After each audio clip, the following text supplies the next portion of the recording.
મનુષ્ય જીવન એક નિસરણી છે.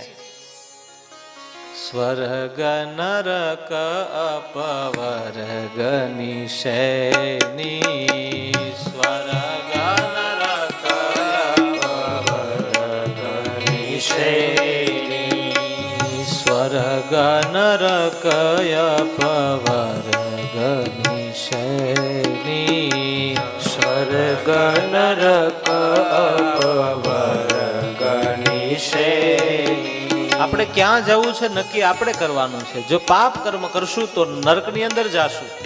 પુણ્ય કર્મ છે, જો ભગવાનની ભક્તિ કરી હશે તો ભગવાનનું ધામ મળશે. તો સ્વર્ગની અંદર સુખ ઘણા છે. પુણ્ય કર્મ કરે એ સ્વર્ગમાં જાય. પરંતુ નરસિંહ મહેતા કહે છે, અથવા તો ગીતાની અંદર ભગવાન કહે છે, ત્રેતમ ભુક્ત્વા સ્વર્ગ લોકમ વિશાલમ ક્ષીણે પુણ્ય મૃત્યુ લોકમ વિશંતિ. સ્વર્ગલોક વિશાળ છે.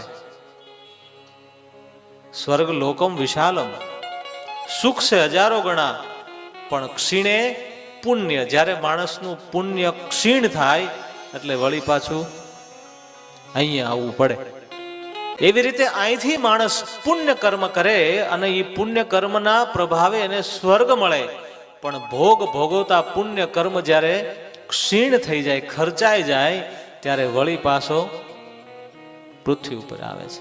નેતા પણ લખે છે ને, પુણ્ય કરી અમુરાપુરી પાયમાં અંતે 84 માઈ રે, ભૂતળ ભગતિ પદારથ મોટું.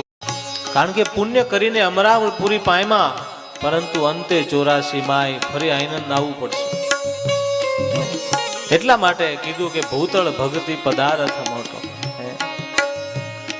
ધન ધન એના માત પિતાને જેણે ગોવિંદના ગુણ ગાયા રે, જેણે ભગવાનના ગુણ ગાઈ લીધા એના માત પિતાને ધન્ય છે. તો ભૂતળ ભક્તિ પદાર્થ મોટો ત્રણેય લોકમાં નાઈ રે, ધન ધન એના માત પિતાને જેણે ગોવિંદના ગુણ ગાયા રે. તો ભક્તો, મનુષ્ય જીવન મળ્યા પછી આ પૃથ્વી ઉપર સૌથી શ્રેષ્ઠ પામવા જેવી કોઈ વસ્તુ હોય તો એ છે ભગવાનની ભક્તિ.